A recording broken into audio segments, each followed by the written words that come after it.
Welcome to Global Connections with Robert Siegel, navigating the new normal, presented by the American Friends of Rabin Medical Center. Our monthly Leaders Forum addresses vital issues facing society and technology, real estate and medicine, technology and science. My name is Dr. Joshua Cloud.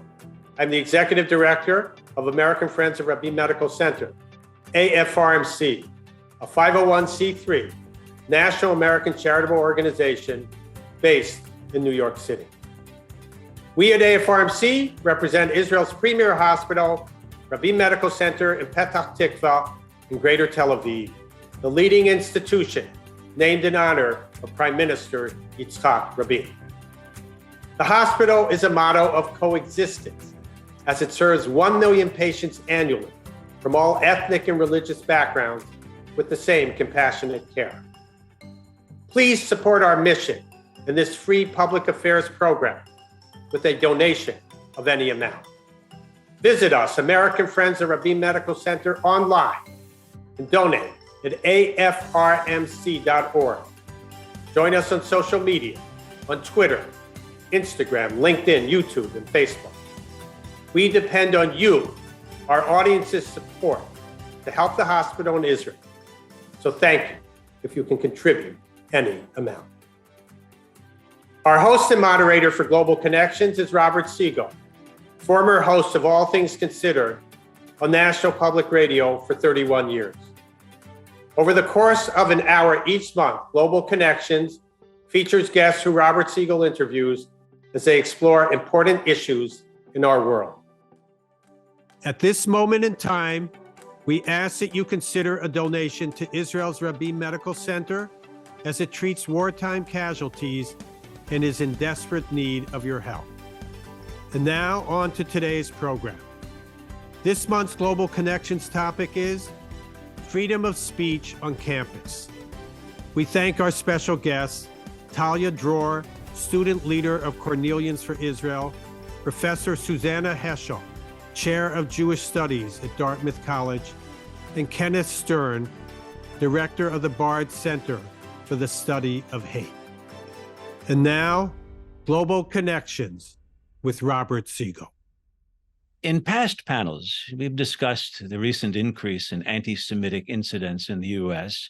There have also been polls showing that support for Israel, while it's greater among older Americans, it's been losing out among younger adults. And it's no surprise to me that politics on college campuses can be more passionate and performative than carefully reasoned. I cut my teeth on the college radio station anchoring coverage of the big 1968 protests at Columbia University. But having experienced all that and knowing all that, the situation on many campuses since October 7th has still been surprising, certainly for me. Jewish students describe feeling afraid.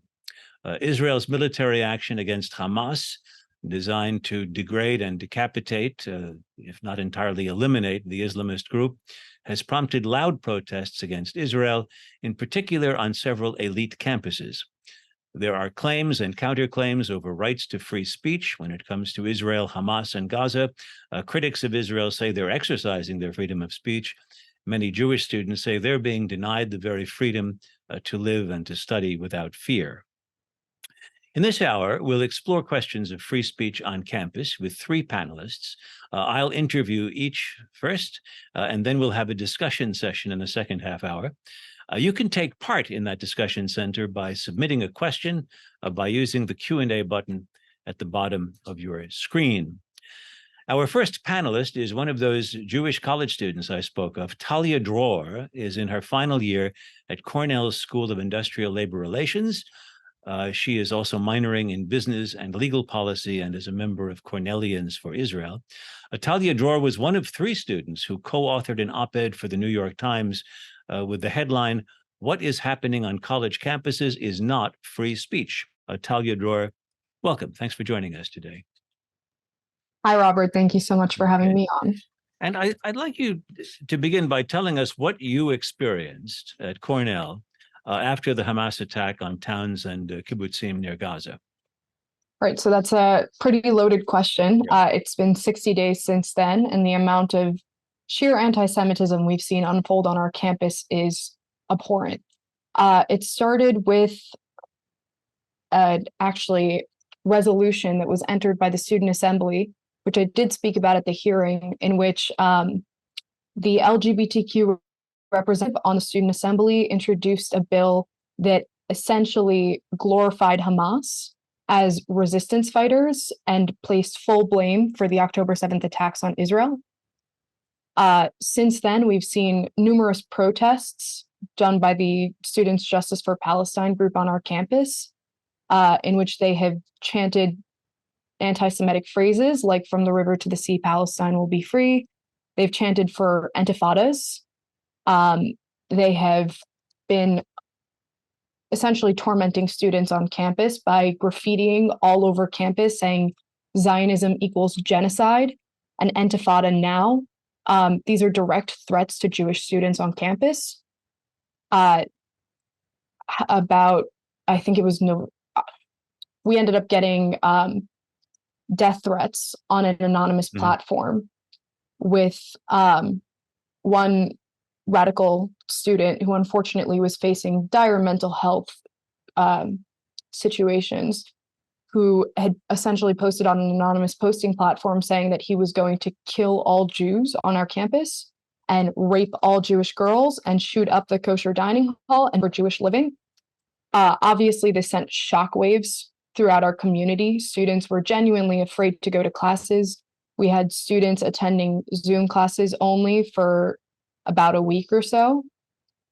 It was funny, though, because Students Justice for Palestine condemned anti-Semitism and then immediately resumed to call for the elimination of the state of Israel and all 7 million Jews inside of it. Most recently, the Students Justice for Palestine group occupied student buildings. They slept in student buildings and defaced our main building on campus with Palestinian flags replacing the American ones and putting posters all over the front of our main building on campus. Upon speaking with the administration has said that they are not going to receive any consequences for their various rule violations. Talia, let me ask you two questions. First, did the intensity of this anti-Israeli, and you would say anti-Semitic reaction to October 7th, first of all, did it surprise you, or did it confirm your understanding of what opinions were among your fellow students? And second, do you think it reflected a majority of Cornell students in what you were hearing? So first, I wasn't surprised. Unfortunately, anti-Israel sentiment has been vocal on campuses for a long time. Professors feel emboldened now to speak against Israel and to speak in anti-Semitic fashions in their classrooms. And right now, what they're doing is using their captive audiences to preach their terrorist sympathies. And they are empowering students to spread these anti-Semitic, anti-Israel rhetoric.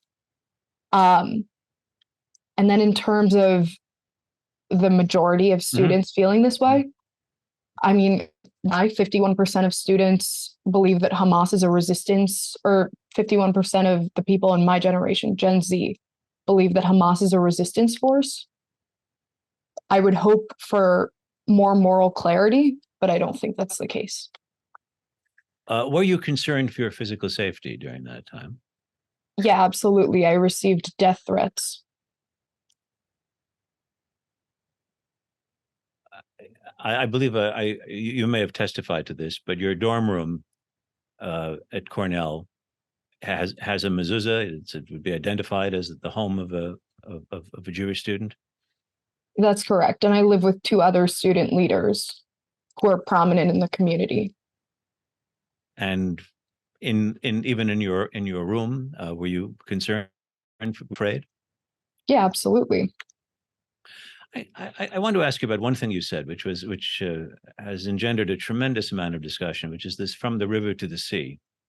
This is a pro-Palestinian chant slogan, which would presumably mean from the Jordan River to the Mediterranean, only Palestine is the implication.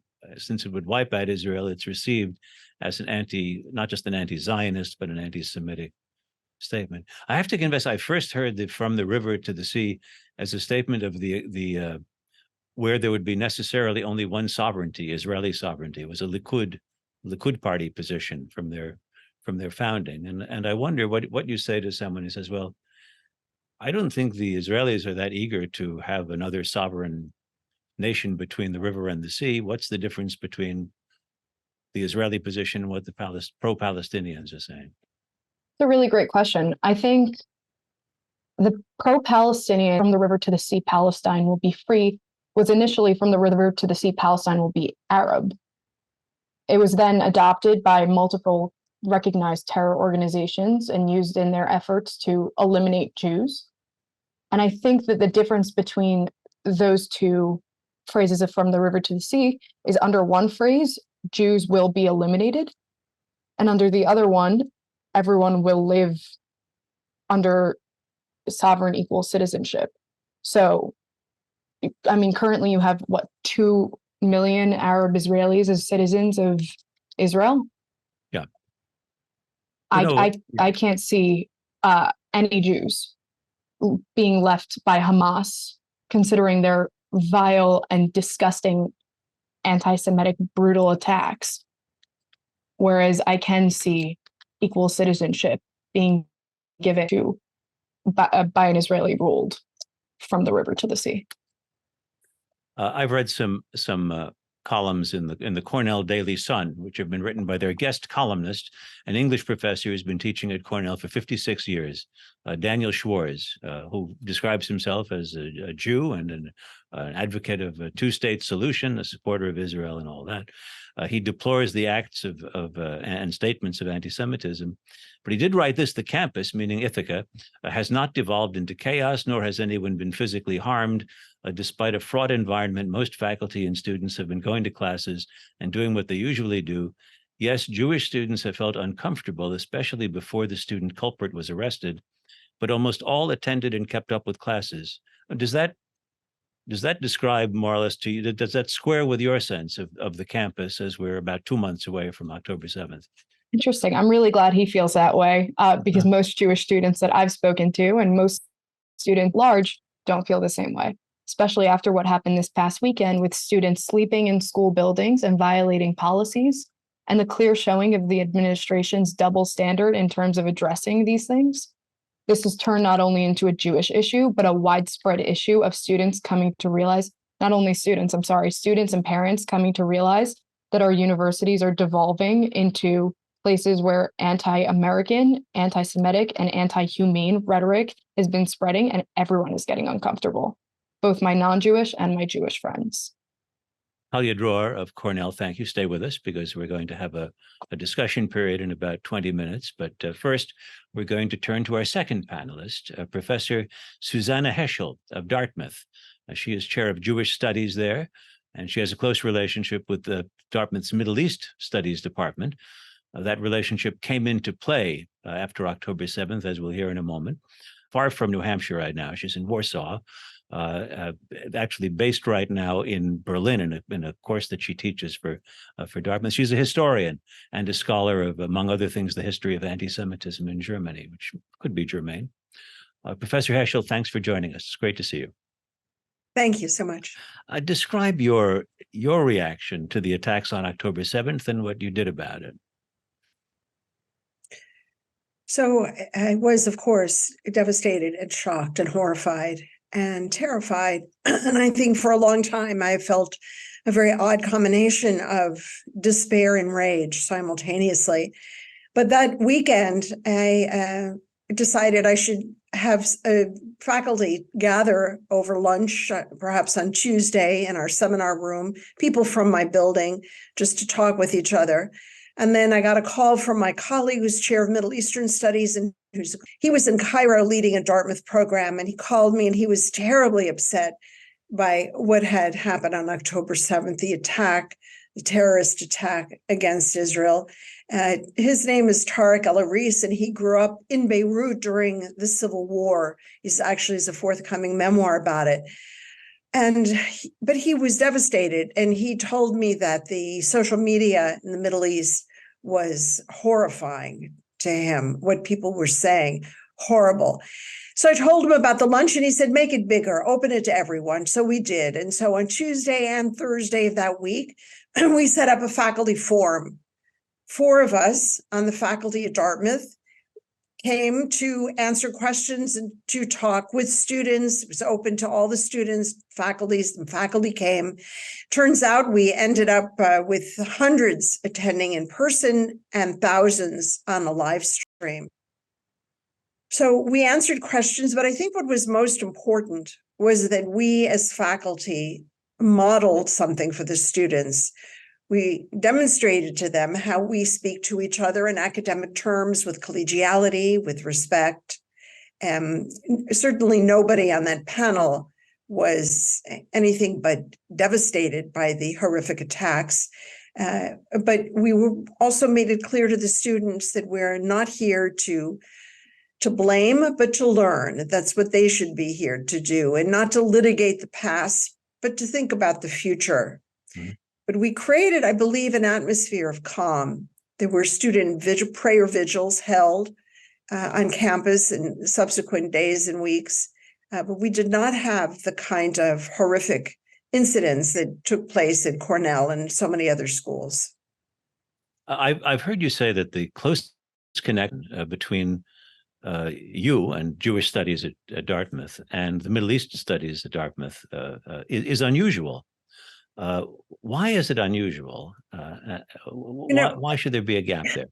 It is unusual, and frankly, it shouldn't be unusual. It should be commonplace, and I don't know why it isn't commonplace everywhere, but I can tell you that I have colleagues in Jewish studies who say they have received no response when they reach out to their colleagues in Middle Eastern studies. It's as if there's a war on certain campuses. And that's not what we have at Dartmouth. We cross-list our courses, we co-teach, we co-sponsor lectures and workshops. We are working with reasonable people who are concerned and humane and engaged. And we feel that when we do teach courses that are on delicate topics, such as, for example, the course on anti-Semitism, but also we just have a course now on the 1967 war about Israel and Palestinians. We co-teach. We have 2 professors in the classroom, and I think that generates a different atmosphere, and that's what should be done. So a lot of this depends on individual faculty. And you don't get accused of false equivalence in that case by having 2 professors? No, it's not about false equivalence. It's about demonstrating how we speak about these issues, right, and how to keep calm. What are the academic questions? What's the research that we need to do? How can we understand something better? And 2 in the room makes a difference for the atmosphere. One aspect of free speech on campus is what activists and students say, and where you draw the line between speech that should be disciplined and speech that's disturbing, but someone has a right to it. Another dimension is just what faculty say in the classroom and feel free to say. Do you feel any constraint about your thoughts about the conflict between Israelis and Palestinians, or should you feel some restraint about expressing your thoughts about Israelis and Palestinians? Yes, I do, because I believe there's a difference between private life and public life. I have private thoughts and I speak to my friends and my family, but I also have a professional career. And as a professional, whether someone is a doctor, a lawyer, a plumber, whatever it is, I don't want to know the private thoughts. I want someone who will behave with professionalism and with dignity. And that's my obligation as a professor. I don't believe professors should be ranting and raving on campus, as some of them have done. I find it outrageous and insulting to the university community when, for example, at Cornell, Russell Rickford said he was exhilarated by October 7th. What kind of a person is that, first of all? Yeah. And what's the message to the students? It's like putting a sign in, students should not take a class with me. And I can tell you at Dartmouth, students don't like that kind of person and that kind of behavior. In your scholarly career, you've written about anti-Semitism in Germany. Speaking as someone of Russian Jewish ancestry, I grew up hearing about the folly of German Jews, as my father would tell it, people who believed in the acceptance that they enjoyed, only to discover they were then ruled by the most vile anti-Semites. And that we've ever seen. Should we be hearing in the anti-Israel outbursts these days the sound of broken glass in the distance, or is this something obviously less calamitous than that?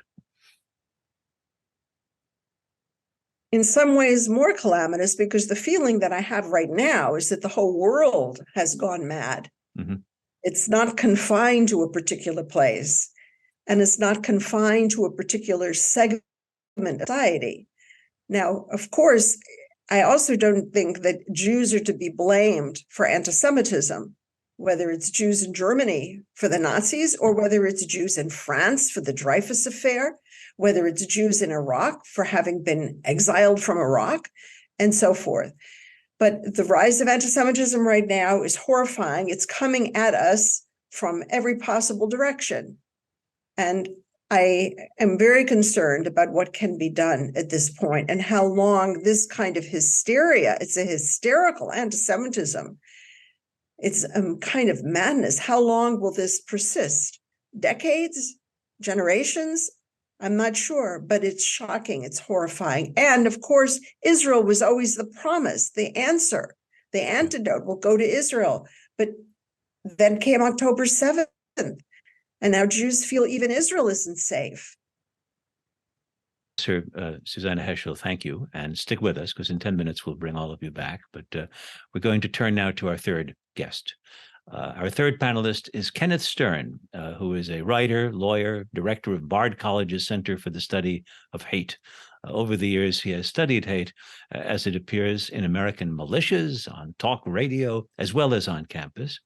And one aspect of his work that's especially relevant these days to what we're talking about was his role as a drafter of the working definition of anti-Semitism, which is also called the International Holocaust Remembrance Alliance definition of anti-Semitism. Ken Stern, welcome. It's always good to see you. Thanks for joining us today. Thank you, Robert. It's a pleasure to be with you. The working definition, which for shorthand I'll call the IHRA, has been approved by the European Parliament, by many other bodies. Its examples of anti-Semitism include some criticisms, certain kinds of criticisms of Israel. The chanting about Palestinians being free from the river to the sea is by definition an anti-Semitic chant. Well, first, it's not necessarily anti-Semitic. There are certainly anti-Semites who use that. Certainly when Hamas uses it, it is. You don't need a definition to know that.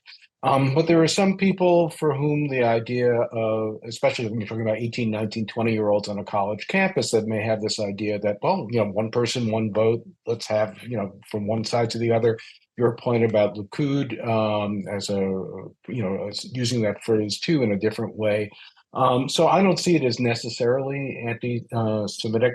The definition, however, was put together primarily to help European data collectors figure out how to put reports about anti-Semitism together after the Second Intifada. And there were examples about language about Israel because we saw, as we're seeing now, a correlation with some types of speech and attacks on Jews. Not to say that there was a causation, but a correlation.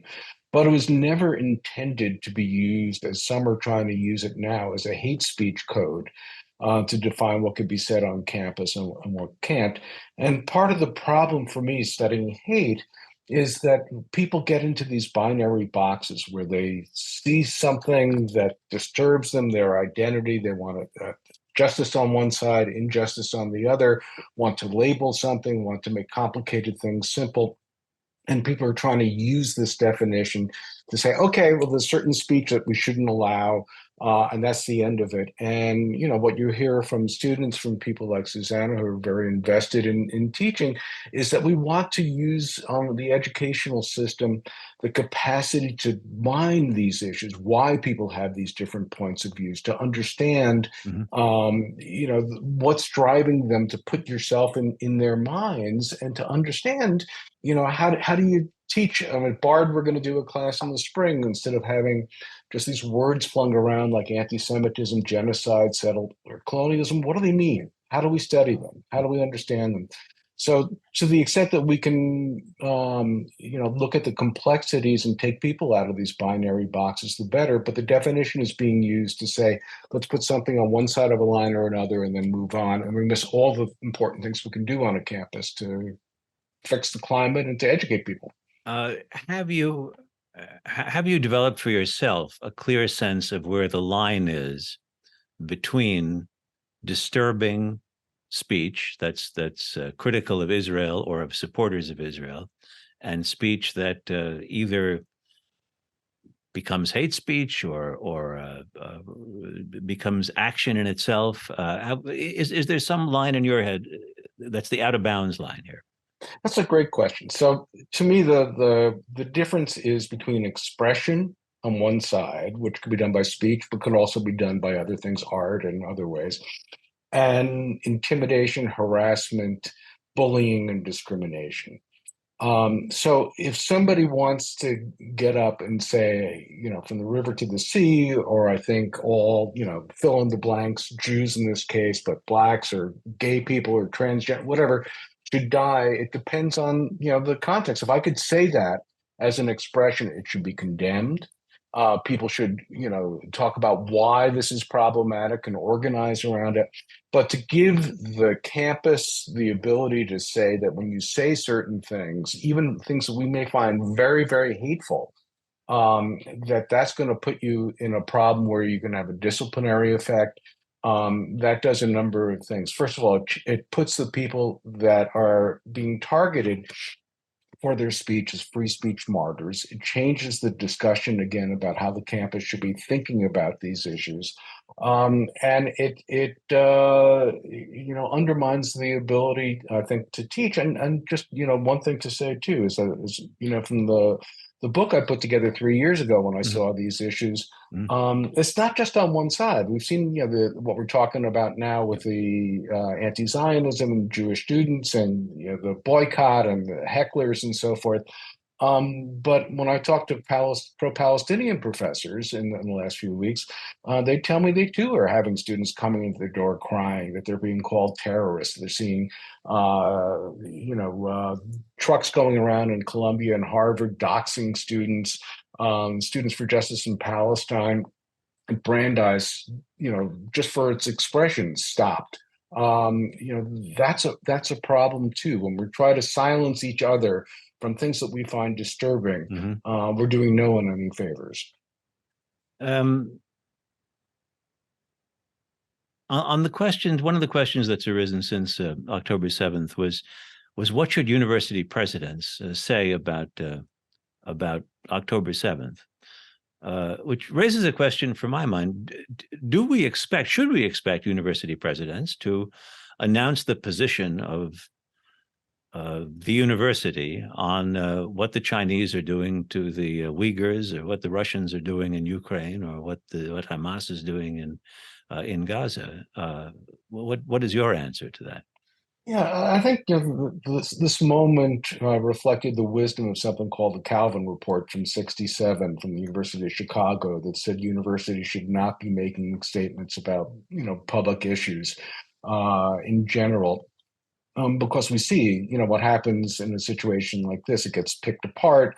It's either not strong enough on one side or the other side, or it's not. If it's strong on the side that I agree with, it's not in the same words that I would want.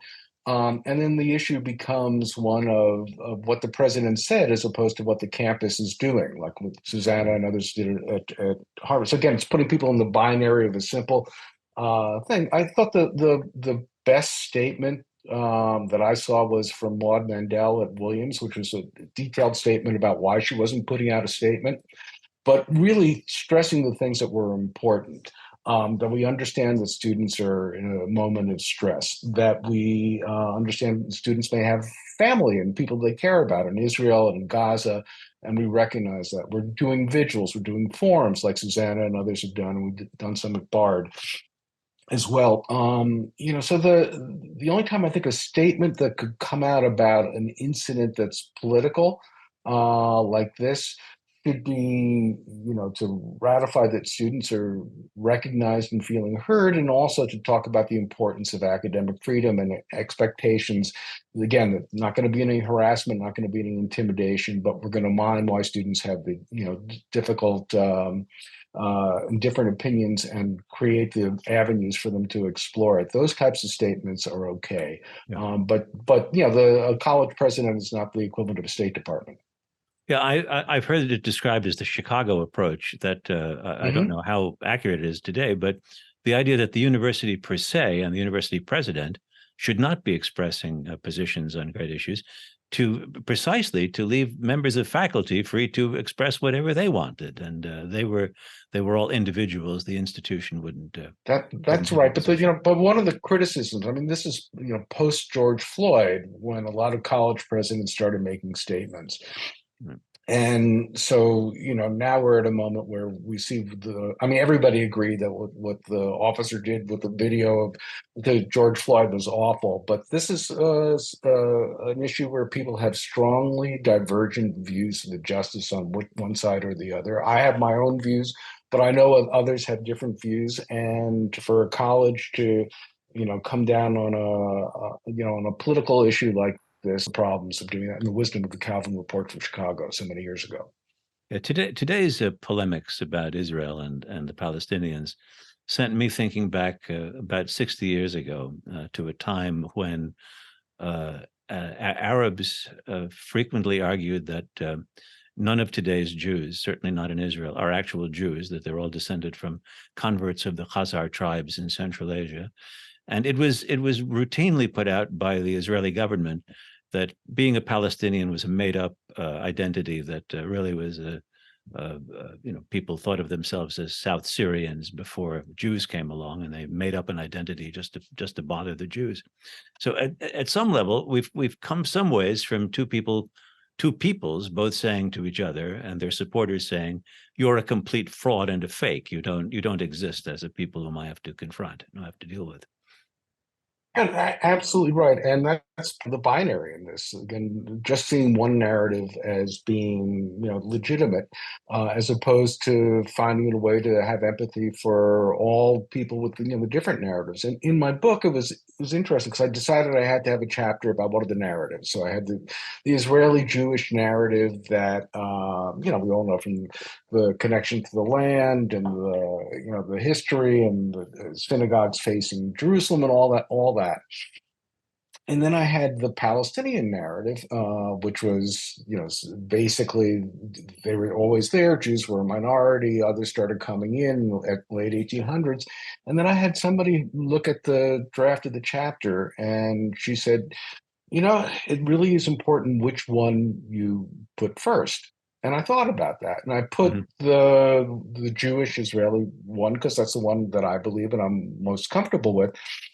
But then I had a long footnote. I said, "But imagine if you're an Israel supporter like I am, and imagine if I had started with the Palestinian narrative and started talking about, this is just the Palestinian story, and the Jews were brought in as secondary characters to try to undermine our ability to control our lives. How would that make you feel?"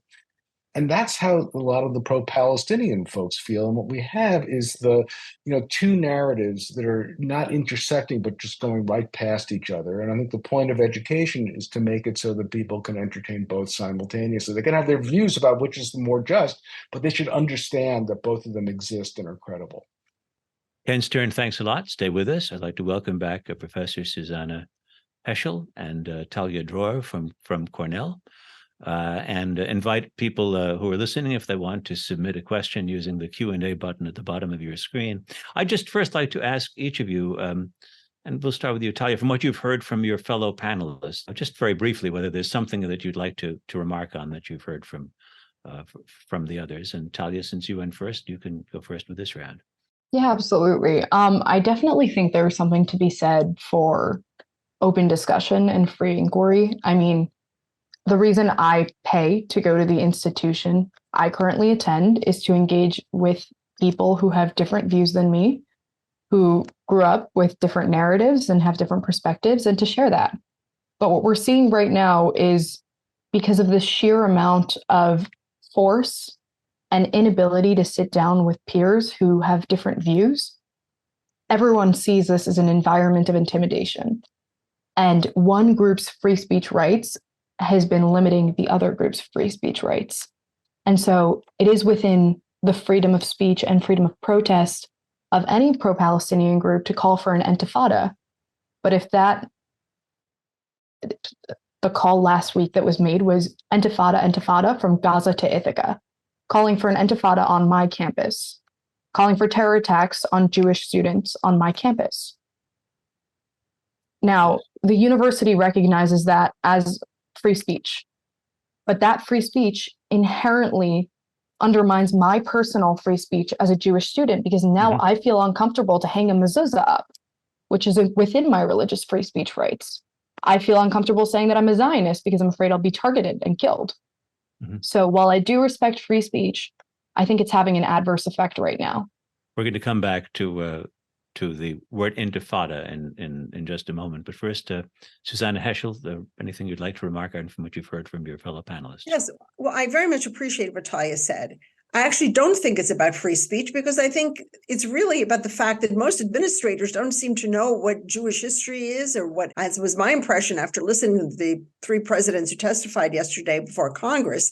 But certainly to say intifada would be, to me, the equivalent of a student running around calling for lynching of African Americans.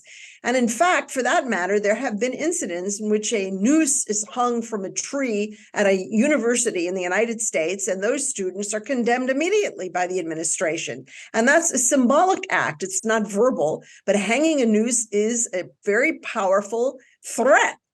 And it's a racist threat. An intifada, calling for intifada, is calling for violence, is calling for murder. Now, why is that any different? Why should that not be immediately condemned? It has nothing to do with free speech. That has to do with this is a campus, a college. You don't say certain things. You don't, as the Supreme Court say, you don't cry fire in a crowded movie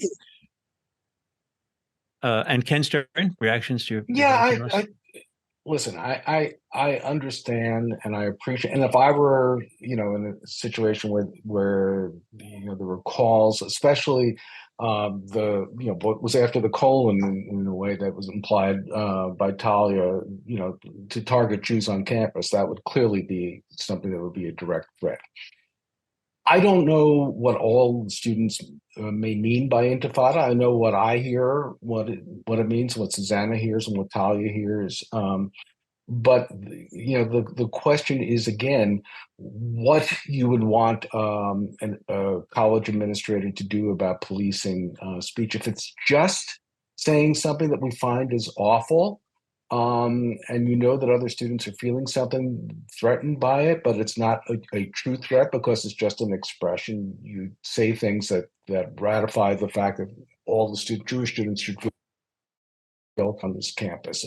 Years ago, I did a report on bigotry on campus, and the question I asked is, what would you do if a person put a sign that said, so-and-so, whatever group is not welcome on this campus, on a dorm, and there was no rule against putting, signs on dorms. And one of the college presidents said, I would put a bigger sign on my office that said, everybody welcome here. So I think if you answer speech with speech, the idea that you try to regulate what speech and to get into the minds of people, unless it comes in the context that it's actually a true threat or harassment or directed in emails or to somebody in the dorm, I think you have to allow it and teach about it.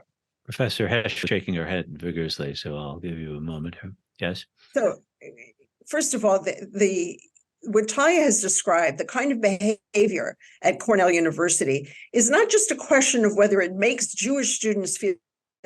It is an insult to the university and everything the academic world stands for, the values and the principles, and in no way should it be allowed. And that's why when someone finds a noose hanging at a university, it's immediately condemned. It's not about Black students feeling unsafe. It's an antithetical to a university. So that's that. Now, when it comes to the term intifada, if somebody calls for a boycott is not a threat of violence. An intifada is a threat of violence.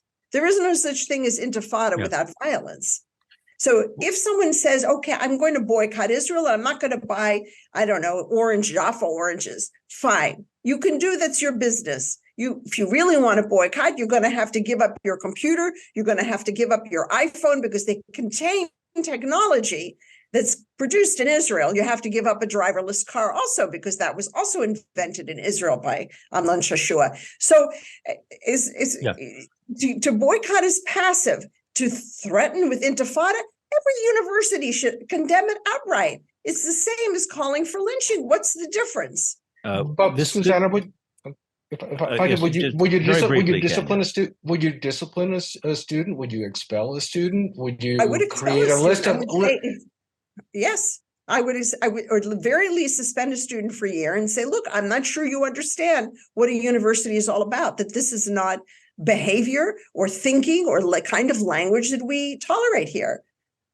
I'd also like to add, I Yes. apologize. I'd like to add that within the values of every university, there are certain core values that are stated, one of them being a community of belonging, another being freedom of speech. But the second that freedom of speech value starts to impede on the community of belonging value, people need to be reprimanded and disciplined.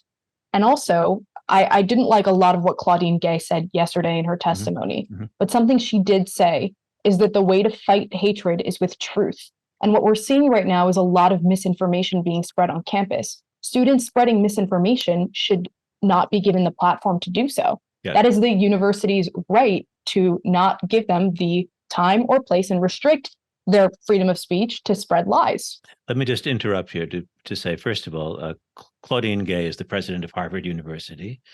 She appeared at a hearing along with the presidents of MIT and Penn, the House committee hearing that was looking into anti-Semitism on campus. Representative Elise Stefanik of New York, an upstate New York Republican, questioned them, and she was the one who put the Intifada question.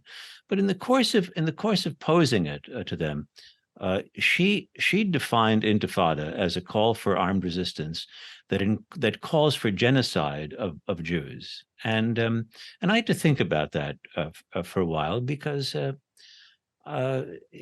actually in my years overseas and on short trips overseas, the Middle East wasn't the only conflict zone that I saw, and there were times when the provisional IRA in Northern Ireland would conduct what might be the equivalent of an intifada, an uprising over the sovereign authority in Northern Ireland, and it was murderous. These were not good guys. They were violent guys, but I didn't think it was genocidal. I didn't think that their aim was to wipe out all of the Protestants in Northern Ireland.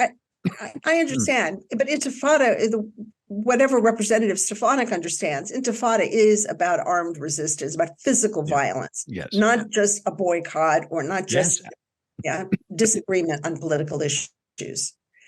Is it genocidal, though, is my question. But I think that the other question that's being raised here by Talia is quite okay. I want to talk about truth. That is, we have misinformation that's being spread or biases, et cetera. But how can we do that if the faculty we're hiring are not able to think in rational terms about the conflict that is a two-sided conflict in the Middle East? Israel is fighting against armed militias in Gaza. It's not fighting against civilians. It's fighting militias with armaments, with missiles, with guns. That's different. And the problem is that too many faculty present people of Gaza and Hamas as passive victims of Israeli oppressors, because there's a tendency to think in what I consider to be juvenile, toddler age categories of a good guy and a bad guy. And the good guys are Hamas and Israel is the bad guy. And I find that especially striking among my colleagues who are concerned about different aspects of oppression, let's say gender equality and sexual equality and so forth. What do they think Hamas is going to do if Hamas prevails to people who want to have a same-sex marriage or want to undergo transgender surgery, let's say? Why is this naive notion that all the oppressed people of the world have to come together and unite? I don't think a professor with tenure at an Ivy League university constitutes an oppressed person.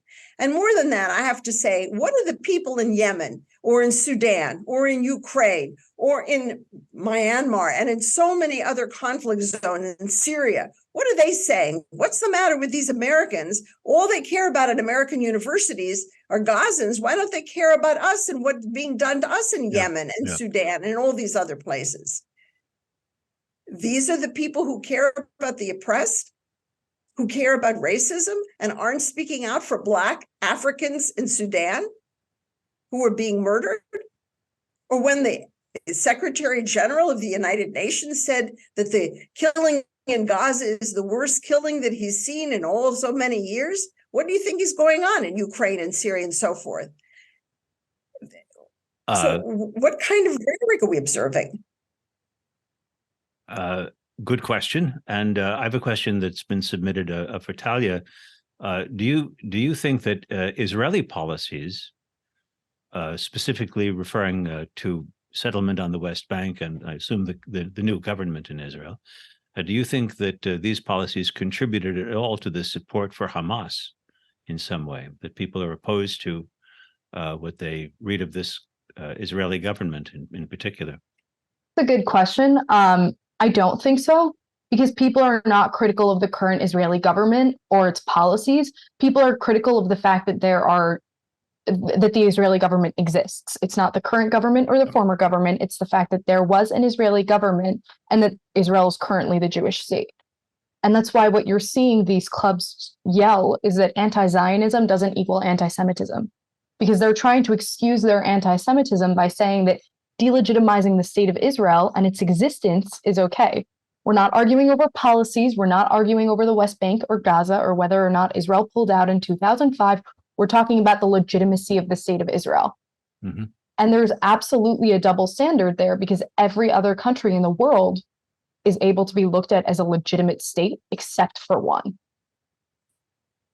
Thank you for that. I have a question. I'd like to hear whoever wants to answer it. In Florida, Governor Ron DeSantis accused the pro-Palestinian anti-Israel group Students for Justice in Palestine of being in league with Hamas, and a Florida state official ordered the chapters of the group at 2 state schools be deactivated. And there have been protests about that since, and counter-protests. Was Ken Stern, was DeSantis right to deactivate Students for Justice in Palestine?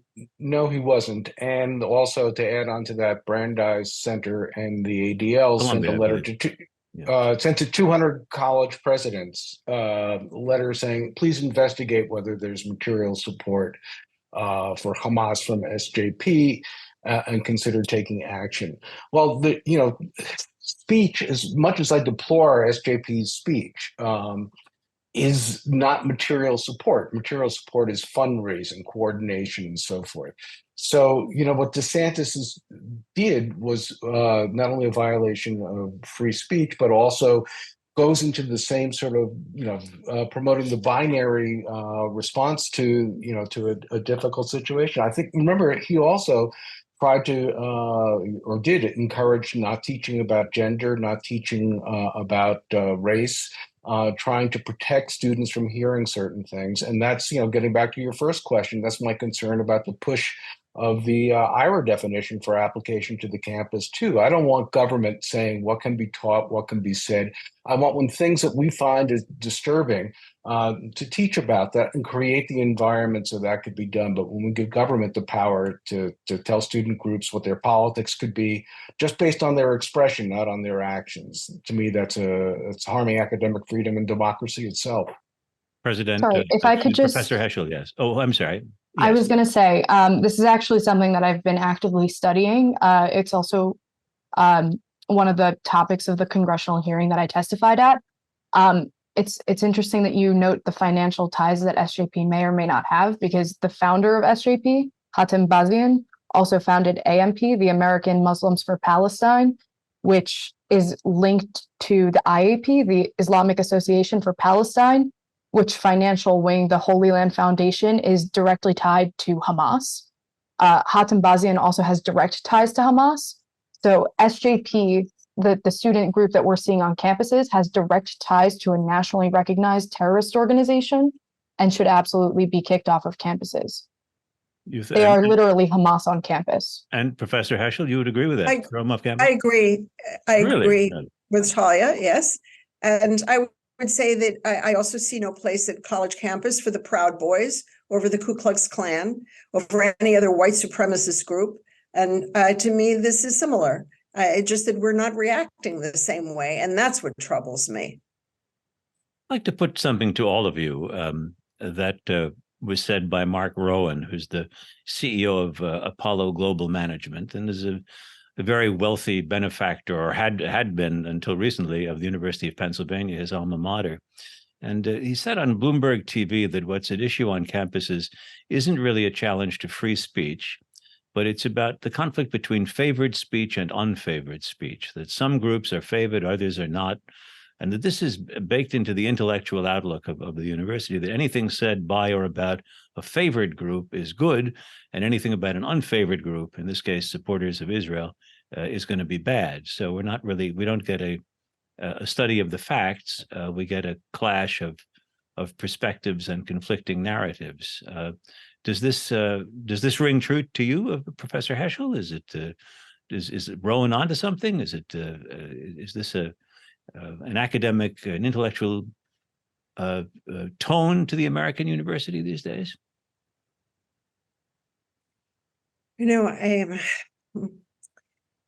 I appreciate the support from Mr. Rowan, and I do want to see change come to all the universities, but I think the problem is much deeper and won't be reached just by cutting the funding. The problem is certain ways of thinking that have developed, especially within the humanities, but also in some of the social sciences, anthropology, sociology, and so on, a certain way of analyzing problems that puts the political configuration at the forefront. And especially these days, ideas of colonialism. So intellectual work also becomes a form of colonialism. In this respect, I fear that the humanities is committing suicide. The humanities are being defunded at many schools already, and I'm afraid that's going to only increase because the humanities are at the forefront of this kind of politicization of knowledge. And as far as that goes, I also see the far left and the far right behaving in the same way, mirroring each other with the kind of rhetoric and dogmatism that I hear in the shrill tone. But I fear that actually this is a problem that's quite deep in the ways that the different disciplines within the humanities have been functioning in recent years and producing a new generation of scholars who are very worrisome to me. Very worrisome. Very terribly worrisome. And if I could add, Ken Stern, yes, go ahead. So, I agree with the observation that people are trying to put complex things into binaries. What Susannah was talking about, colonialism, oppressor and oppressed, white and non-white, powerful and privileged and not powerful and privileged. And, that's not new in the sense, if you look at statements about Israel-Palestine going back to the Weather Underground in 1974, it reads just like an SJP statement from today about it, anti-imperialism, divide the world that way. So, what do you do if you're a funder? And I understand people wanting to pull their money because they don't like what's going on. But what I've been encouraging to do is, wait a minute, if the campus is really important to you, you should be investing. You should be investing so students understand the importance of academic freedom and how they should treat each other, and the importance of learning and critical thinking, classes on anti-Semitism, classes on how to have difficult discussions about divisive issues, whether it's this one or abortion or immigration or Trump or whatever, and how to really get into why we as human beings, which is the focus of hate studies, of why we get into these buckets where we're us versus them and try to reduce the world to these simplest terms. Those are the things we should be investing in, as opposed to just saying we don't like this particular speech about an issue that we care about deeply and we're going to go and avoid the campus. I agree with you. I just am doubtful, let's say. I worry that those kinds of investigations can't be carried out by the current state of the academic environment. And just as an example, University of Pennsylvania Humanities Center had a conference on Palestinian literature. There's nothing wrong with having a conference on Palestinian literature. The problem with it was that the keynote was supposed to be given by Roger Waters from a band called Pink Floyd, which first of all would cost a fortune to put on. I'm not sure he appeared in person or on Zoom, but what is he doing there? What is he doing at an academic conference? He's a whatever Was he there you even call just it, to a rock and advocate roll for star. was he there to But advocate for the Palestinian cause? Was he that was what there because he's a very loud BDS supporter, a very Mhm. anti-Israel person. That's why he was there. Now, that's not a conference on Palestinian literature. So the conference, the academic nature, was being subverted for a political gain by the University of Pennsylvania in organizing this. That was not a normal academic conference. That was a political agitprop. Yeah. I'm going to put this may be the last question we got to hear from you, and I'll begin with asking Talia, because you're in touch with students at other campuses. A very wise American historian who is mostly involved in Europe and lives there now was in town and told me the other day that she thought that all of this that we're talking about, it's basically about things happening on a dozen American campuses. That on all sorts of big state university campuses all around the country, there's nothing similar taking place and whatever. And I just wondered, does that ring at all true to you? Is this a problem of elite coastal colleges and universities? Talia, what do you say? Robert, I wish you were right. I really do wish it was just a few universities and that we were one of the only victims. I actually am the Cornell Fellow for Hillel International's Israel Leadership Network program. Essentially, what that does is takes one of the top pro-Israel leaders from every campus in the United States and puts them in touch with each other to be discussing what's going on. So we have about 200 kids in a group chat, and every single day from state schools, the UCs are really, really bad, the schools in California, absolutely horrific anti-Semitic events happening from every school, small liberal arts schools included, UC state schools included, larger state schools included. You have acts of violence at Ohio State University. I remember the night before I testified, I got a text from one of my friends saying, "Hey, I don't know if you have any room left in your speech, but 2 kids in our school just got assaulted. If you could mention that, I'd appreciate it." Yeah. I go to Cornell, he goes to Ohio State University. Those are 2 very different schools. And yet we're seeing the same sort of anti-Semitism, both in rhetoric and in action, being taken out on both schools. Susannah Heschel? I would point out that it's not happening at Catholic colleges or at Christian evangelical colleges, from what I understand. So let's just keep that in mind as well. But I don't see the passion of university presidents. I see them very bland. What we did at Dartmouth was done with the wholehearted support of the president of Dartmouth. She said, "I would like to have faculty forums to discuss this dialogue." And I said, "Well, we've already set them up." Why didn't every university president ask faculty to set up these forums? Did they not do it because they don't have the faculty who are capable of engaging in calming dialogue? In which case, whom have they been hiring all these years? Why are they hiring these people? And if I could add, also chaplains, I think, have a role too. Bard had, the faculty, but also the chaplains got involved, and I thought that was a good thing. I don't know the answer to your question, Robert, about the number of campuses. I can tell you, I suspect that there are more than before October 7th, where this is a burning issue. But what I documented in my book was that it's a small percentage of the 4,000 plus campuses where this is a burning issue. I was just speaking at the University of Montana. It was not a burning issue. And historically, and I'm sure it's changed, but historically, when I wrote about up to the year 2000, there were twice as many pro-Israel programs on campus than anti-Israel ones. I think it's probably has changed now, given the dynamic. And Talia, listen, you're in a group with other Hillels, and not every campus has a Hillel, so it's not ubiquitous. But where it is a problem, like where you are, it's significant, and it's one that we should all be paying deep attention to and helping the university do better. I have one other question that I'm just going to put to Professor Heschel, since you've studied anti-Semitism in other contexts. Hamas is not an obvious, easy sell to an American audience. I mean, it's a group that it shut down the movie theaters in Gaza City because going to movies was not Islamic enough. In a place, all my trips to Gaza, about 5 times or so, were before 2000, or last one was in 2005. It was not a place where women typically covered themselves until Hamas came in and imposed that on people. Why, if you could answer in a nutshell, what do you think drives the acceptance of Hamas? Why at this particular moment would you think that a very unlikely group to be embraced by American students seems to have some support? In a word, why? Why? So I would say, first of all, very few members of American society or the university know much about Hamas, really don't.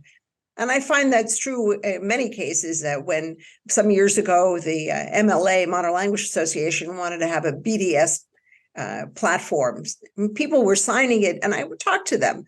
And it turns out they didn't know anything. They didn't know what they were talking about. They don't know anything about Israel. Their friends signed it.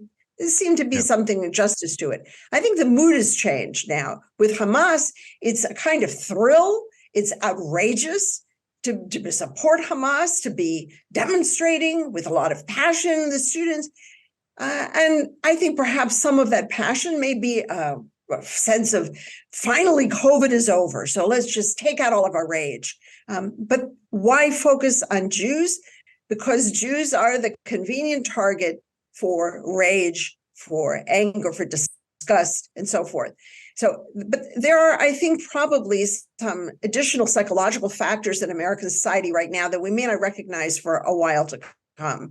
I would say from the Jewish side, first of all, this whole discussion about the statements issued by presidents, I think, is a displacement. Everybody was horrified and shocked. We focused on statements, which are ultimately meaningless. We were focusing on that perhaps because we were so terrified and upset by the October 7th terrorist attacks. That's why we focused somehow. It just was a distraction. But also, I have to say, I was horrified. We were all horrified that Jews were attacked, and in such a vicious, horrific way. If something like that, I can tell you those faculty supporting Hamas right now, they would be outraged if they talked about the Tulsa race riots when this middle-class Black community of Tulsa, Oklahoma was suddenly attacked in what was a horrific riot on the part of white people, just completely destructive. So what's the difference here? Why are the people who are so outraged by racist attacks in America and not outraged by the terrorist attack there? And that's because there's been a buildup for years and years and years of anger at Israel for refusing to allow a Palestinian state, for the occupation, and so on. The entire rhetoric of that has now built to a crescendo. So it's no longer about 1967 and that occupation. It's about 1948, and Israel should just be wiped out. Now, there are so many things horrific about that we can't enumerate, but I would say, the affect, the emotion, the passion, the rage right now that's terrifying to me in the United States at universities from students, but students are 18, 20, but from professors. And let's remember that these elite universities, well, perhaps these are the people, these universities are producing the next generation of professors. So of course we're worried about the elite universities. And we should be. Well, thanks to all three of you for taking part in this enlightening hour. Professor Susannah Heschel of Dartmouth, Talia Dror of Cornell. Good luck after graduation soon. And Kenneth Stern of the Bard Center in the Study of Hate. Many thanks to Joshua Plout, Roni Giuliano, and Ryan Sutton from American Friends of Rabin Medical Center, and also to our technical director, Bobby Grandone. Thank you to our program sponsor, the American Friends of Rabin Medical Center. It's a 501c3, a national charitable organization representing in the United States Israel's largest hospital, Rabin Medical Center in Petach Tikva, in Greater Tel Aviv. The website is www.afrmc.org. Join us for next month's program, Growing Up with Social Media. At this time, when Israel and Hamas are at war, by the way, we'd like you to please consider making a donation to AFRMC's Emergency Medical Relief Fund. It's to help the hospital in Israel as it treats countless wartime casualties. You can donate online at www.afrmc.org. I'm Robert Siegel. This has been Global Connections, Navigating the New Normal. See you next month.